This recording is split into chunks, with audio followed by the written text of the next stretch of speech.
Muy buenos días, acá me ven acá chiquitito. Vamos a seguir con nuestro taller de vivencias populares, vivencias del mundo, vivencias de la cultura en el Centro de Día 1-6 virtual. Auspicia este programa la Liga de Defensa de Derechos de los Consumidores de Gofio. Una vez lo probé el Gofio, llegué a probar el Gofio, casi me asfixio. Este, bueno, Eh, ¿Se acuerdan que el otro día estábamos hablando del tema de la mirada? Perdón, estamos hablando del tema de las palabras. Bueno, hoy vamos a hablar de la mirada, ¿no? Ver, ¿no? No siempre es lo mismo según qué épocas, ¿no? Por ejemplo, ¿no? ¿Se acuerdan? ¿No? ¿Alguna vez vieron ustedes esas pinturas que hay en las tumbas de los faraones, ¿no? Esas tumbas egipcias, ¿no? Que están todos así, ¿no? Están así, con los dos ojos de un mismo lado, qué sé yo.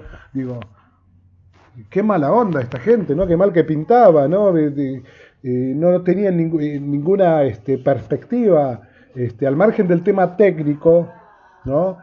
Era tabú dejar oculta alguna parte del cuerpo del faraón o de los dioses. Por eso se pintaba así. Este, no, a nosotros, viste, nos llama siempre mucho la atención todo el tema de los artistas plásticos, ¿no? Los grandes del arte, hablamos de Rafael, de Da Vinci, etcétera, de Picasso, bueno, ¿no? Y estamos creídos que eso siempre existió, ¿no? El artista. El artista que hace una gran obra para un espectador, ¿no? En realidad, si ustedes ven, por ejemplo, las antiguas esculturas griegas, ¿no? Que tenían tanta precisión, en realidad el fin era religioso y el tipo que hacía eso era un tipo mal considerado socialmente, era un artesano, un tipo que elaboraba con las manos. Esa idea tenemos nosotros del artista que plasma saberes o cosas del espíritu desconocidas para nosotros y de una manera bella que a nosotros nos fascina, ¿no? Es algo bastante moderno. Bueno, vamos a ver un ejemplo de esto de mirar, cómo cambia la mirada, etcétera, ¿no? Bueno, yo elegí, ¿no? Un pintor del Trecento, o sea, del Prerrenacimiento, o sea, que ahí se venía todo ese movimiento artístico tan grande y que marcó tanto al universo. Uno se llama Giotto da Bordenone. Giotto, por ahí ustedes se los acuerdan por la marca de pinturita, Giotto, vale, le pusieron Giotto eh, por este pintor, ¿no?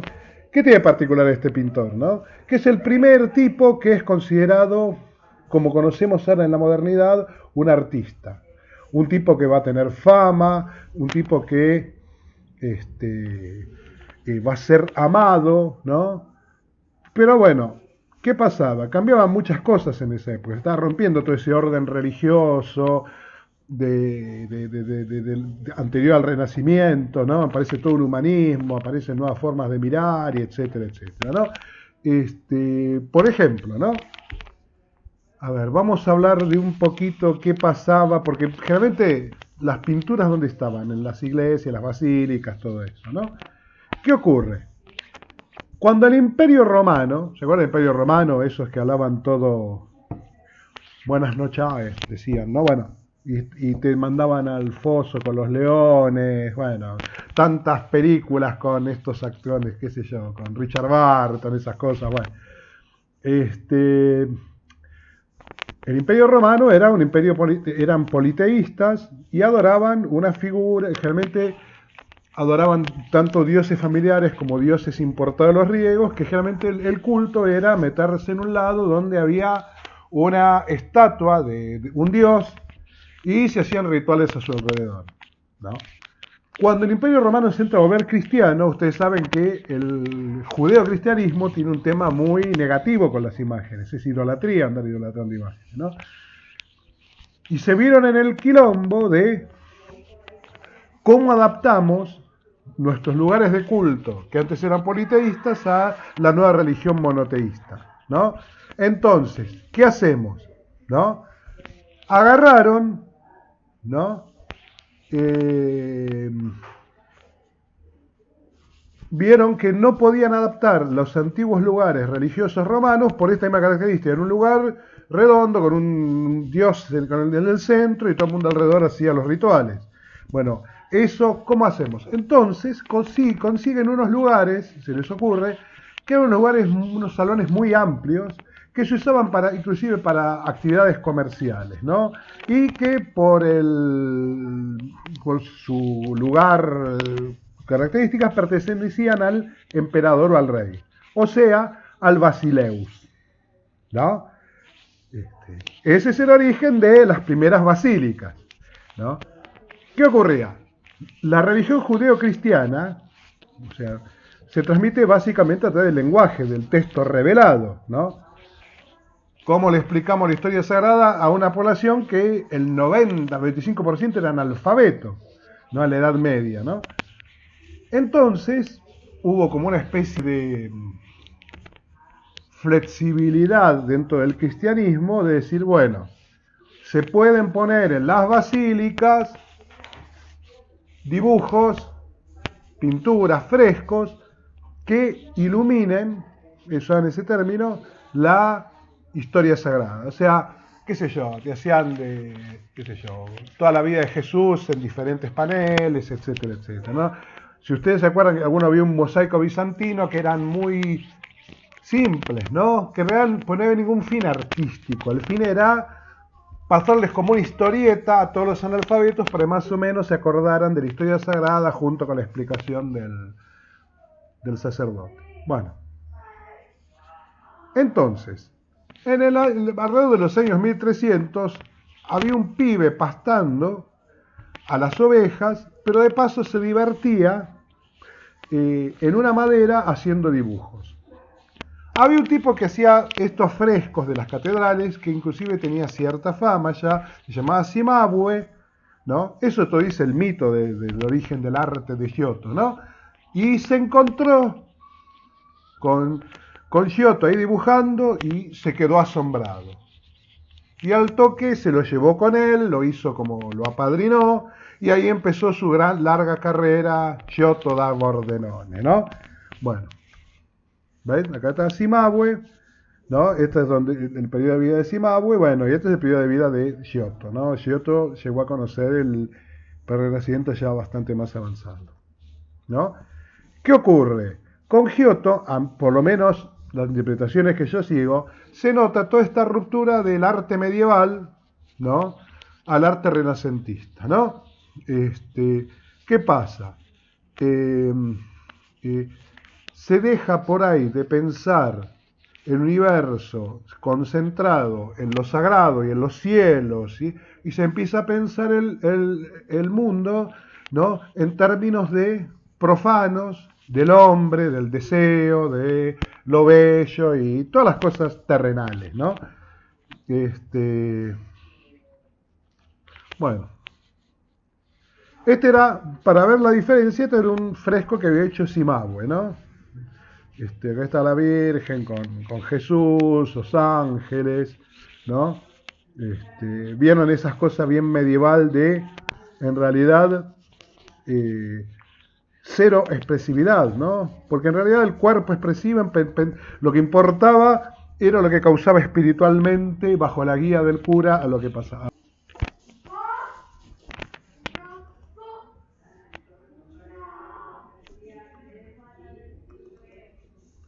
Bueno, este es otro Cimahue que está arruinado. ¿Por qué? Pues en esa época no había alba ni nada de eso, ¿no? Los colores se hacían buscando, teníamos productos naturales que tuvieran un color y se mezclaban con yema de huevo, grasa, cosas, por eso se llaman óleos, ¿no? Pues originalmente se hacían con productos grasos, bueno, y muchos se deterioraban, ¿no? O sea, ven que Cimahue era un gran pintor, ¿no? Pero una cosa que te llama la atención es que sean cuadros hasta te diría hasta algo aburridos, muy inexpresivos. Bueno, Acá todo el Trecento, aparece el Dante, Petrarca, todos esos tipos, ¿no?, que inauguran el Renacimiento, ¿no? Y acá aparece este Giotto, ¿no?, que nace en Bondone en el 67 y 1267 y muere en Florencia en el 37.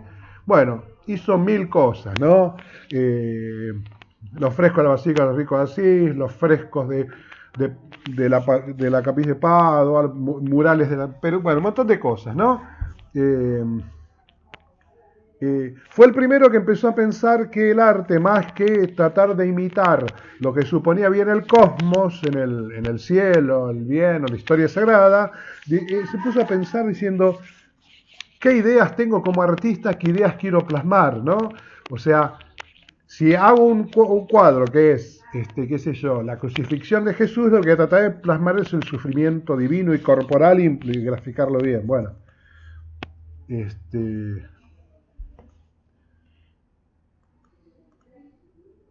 bueno, acá están las primeras producciones de Giotto, ¿no? ¿Qué diferencia tiene con este hombre Cimabue, ¿no? Acá vemos este cuadro, la Lamentación sobre el Cristo muerto. Una de las cosas que nos llama la atención respecto a otros pintores anteriores a él, ¿no?, pues esto fue tan revolucionario, es que tienen sentimientos los protagonistas de esta imagen, ¿no? Si vemos, pero me estoy yendo más adelante, bueno, acá vemos la misma eh, la misma escena con un pintor anterior a Giotto y vemos acá a Giotto, qué diferencia respecto a las posturas, los rostros, mira, la expresividad de los rostros, ¿no? Miren acá, ¿no? Se estaba recuperando, ¿no?, a través de ver la historia sagrada, la carnadura humana, ¿no? Sufrimiento, ¿no? ¿A quién le importa la medida del sufrimiento de los mortales, ¿no? Si todo se adjudicaba a lo divino, ¿no? Fíjense que este, cataclismos, enfermedades y todo ese tipo de cosas no se pensaban en términos de ciencia, enfermedad, desgracias, cosas así, sino castigos de Dios a los pecados de los hombres. Por eso siempre me dio bastante risa, había un escritor renacentista, se llamaba Rabelais, ¿no?, que escribió Gargantúa y Pantagruel, ¿no?, que en uno de los tantos capítulos hay una inundación, ¿no?, y en realidad había sido causada por un gigante que tomó demasiado vino y había orinado todo. Eso fue el origen de la inundación. O sea, para otra época hubiera sido sacrílego esto. Bueno. Pero bueno, acá, ¿no? Acá ven la gente, la Virgen María contra el Cristo muerto, con una cara de sufrimiento muy evidente, ¿no? Cómo se busca que sean tridimensionales, ¿no? Acá vemos también las imágenes sufrimiento, la idea de que los cuerpos se están moviendo, ¿no? No nos parecen tan estáticos, porque es otra cosa que se quiere mostrar acá. Si anteriormente se quería únicamente iluminar la Biblia, acá lo que se quería mostrar es el hombre, ¿no? Jesús, hombre, sufriendo con la Virgen María, mujer, que está sufriendo. Bueno, esto fue como el origen del humanismo, ¿no? Las escenas son muy dramáticas. Esto es todo ubicar las diferentes figuras con cierta organización. Acá tiene una cosa dramática esta escena, ¿no?, de la muerte de Jesús. Bueno, por eso yo les digo, ¿no? Es una cosa que es... cada época, cómo se ve, ¿no? Tiene los límites también, del mismo modo, ¿no?, que, qué sé yo, a la Edad Media nadie se planteaba cosas de el individuo y el deseo humano, no salió ningún psicoanalista en la Edad Media, ¿no? Porque realmente el individuo no existía, o estás eh, en toda esta verticalidad que tenía una sociedad feudal, ¿no? Importabas por el feudo, por tus conquistas militares, lo que sea, pero a nivel de en la parte interna del ser humano, no, si lo único que importaba era adorar al Señor, ¿no? Si usted ve en la película esta, que Ay, perdone, ¿no? Si usted ve en esta película, basada en la novela de Humberto Eco, ¿no? Esa que ocurre en un castillo medieval, ¿no? Que hay asesinatos. Uno de los protagonistas dice, acá estamos estudiando no para llegar a una verdad, ¿no? Sino para repetir y volver siempre a la misma verdad, que la única verdad era Dios, ¿no? O sea, lo único que existía, no, acá empieza a salir toda esta cosa de la explicación científica, el deseo de conocer, el deseo de comprenderse a sí mismo, ¿no? Ver al hombre como con sujeto de deseos,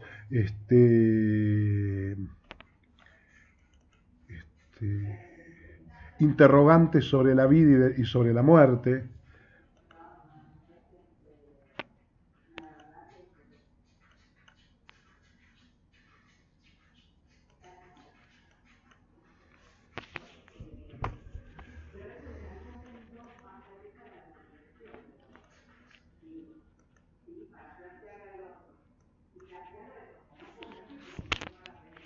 Bueno,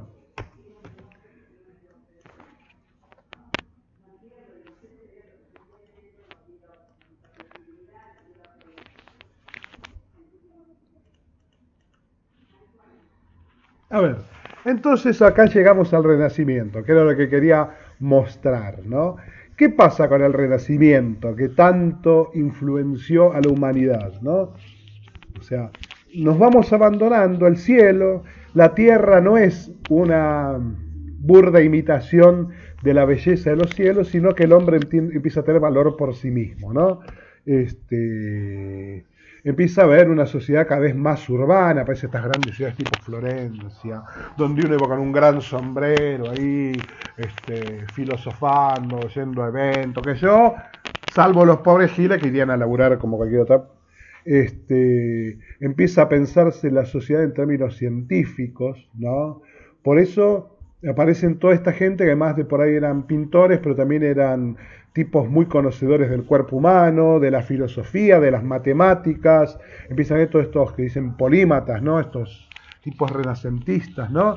Se empieza a ver más culto a la naturaleza. Antes el cuerpo, la naturaleza, todas esas cosas eran los lugares de la carne, del pecado y de la perdición. Acá empieza el hombre a pensar en sus deseos, etcétera, etcétera, ¿no? Este,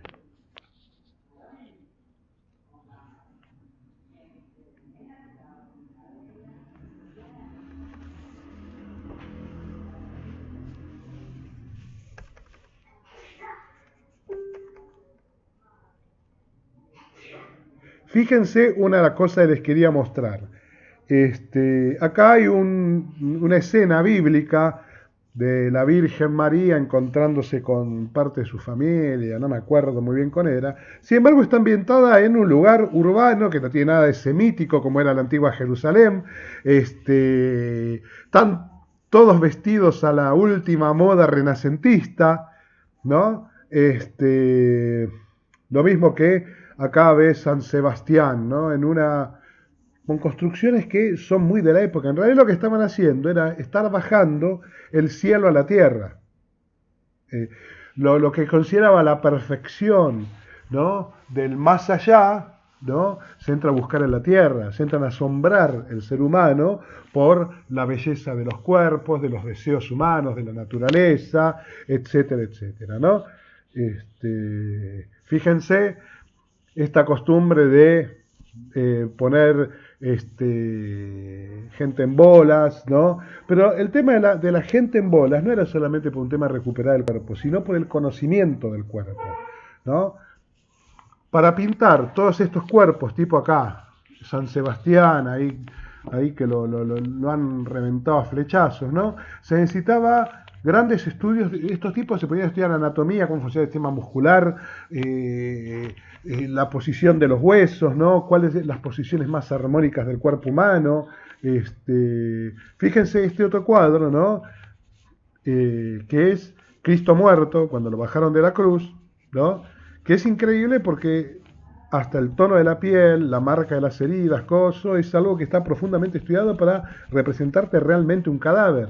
¿Cuánto realmente en otras manifestaciones será más vago esto, ¿no? En realidad era todo un tema, era una cuestión de que Jesús en su sacrificio había logrado redimir a la humanidad. Por dicen acá no, quieren ver un cuerpo muerto, ¿no? En el sufrimiento tremendo que fue estar crucificado, cómo quedaba. Bueno, fíjense que en su época hubo un gran escándalo, ¿no? O sea, para Miguel Ángel pintar al hombre, Adán, ¿no? Era pintarlo en toda su pureza, ¿no? Fíjense también, o sea, toda esta cosa de atreverse a dibujar a Dios con tanta carnadura humana, ¿no? O sea, si nos remontamos al cristianismo primitivo, esto era algo completamente tabú, ¿no? A Dios, dibujar a Dios, ¿no? Y encima dibujarlo tan humano, que es un viejo de barba, ¿no? Que uno dice, ¿qué eurocéntrico eran estos tipos, ¿no? Pues dibujan a Dios que tiene rasgos europeos, piel blanca, cabello claro. Bueno, acá tenemos otra de Rafael, o sea, después que lo crucificaron, cuando lo trasladan al sepulcro, todo el mundo vestía la última moda renacentista, o en todo caso grecorromana, pero muy semítica no era, y el paisaje tampoco, ¿no? Este, Bueno, y acá está el famoso Moisés de Miguel Ángel, ¿no? Fíjense cómo empieza toda otra mirada que es completamente distinta a lo que tendría un tipo de Edad Media, ¿no? La Edad Media Moisés no cruzó las aguas, qué sé yo, ¿no?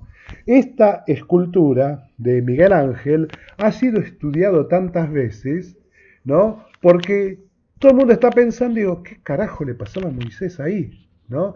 Me parece que Miguel Ángel, ¿no? Lo que quería mostrar era una determinada actitud de Moisés, ¿no? Entonces he estudiado por qué estaba así Moisés, ¿no? Bueno, en realidad, la escena que se dice que trató de captar Miguel Ángel, ¿se acuerdan cómo fue la historia, no? O sea, subió una vez Moisés, se fue ahí arriba al monte Sinaí, volvió con las tablas de la ley, y como tardó mucho, estaban todos los judíos ahí adorando al becerro de oro. Él se pone el arco, rompe todo y vuelve a subir. Bueno, lo que buscó captar Miguel Ángel, fíjense cómo figuras religiosas están demostrando sus sentimientos más profundamente humanos, ¿no? Lo que quiso captar acá Miguel Ángel es el momento en que él baja por primera vez del monte Sinaí y encuentra a todos los judíos adorando al cerro de oro, ¿no? Que es un momento de indecisión de él, se mesa la barba, llena de furia, los músculos en tensión, y está viendo qué hacer, si tira, revolea todo como finalmente hizo, ¿no? O se tranquiliza, busca cómo arreglar las cosas. Bueno, es una escena se puede pensar, muy violenta y angustiante. Bueno, se supone que lo que trató de reflejar Miguel Ángel en este Moisés es esto. Bueno, esta es la última cena. Y bueno, y acá tenemos Leonardo da Vinci pintando a San Juan Bautista, ¿no? Con, digamos, con cierta picardía, algo obscena este muchacho que está ahí, ¿no? O sea, en bolas, se supone que está. Es más, se supone que el modelo fue un amante de Leonardo da Vinci, ¿no? Pero esto le quería mostrar, ¿no? Antes se miraba el mundo, ¿no? Como algo horrible en relación a lo bello de lo divino, ¿no? Ahora se está buscar lo bello en la vida cotidiana del ser humano, ¿no? Por eso, bueno, todo esto fue un disparador no solo para las artes, sino para la ciencia, para el comercio, para la exploración. Para esta época se conquistaba América, ¿no? O sea que para su momento fue una empresa, era como irse a la luna, más o menos, ¿no? Y bueno, este, bueno, este es el primer relampagazo, que es un tema que me interesa mucho, de la mirada, ¿no? La mirada, no siempre se mira igual, no siempre se mira todo de la misma manera, no es que tenemos una cámara de video, ¿no? Está conectado a una mente, y una mente moldeada por una historia, una sociedad, etcétera, etcétera, ¿no? Entonces quería mostrarle algo relacionado con este tema de la mirada. Espero que les haya gustado. Este, Bueno, es más, me estoy medio nervioso, estoy probando todo este sistemita de poner la carita y esto, y filmarse y filmarlo por PowerPoint. Bueno, espero que haya salido bien.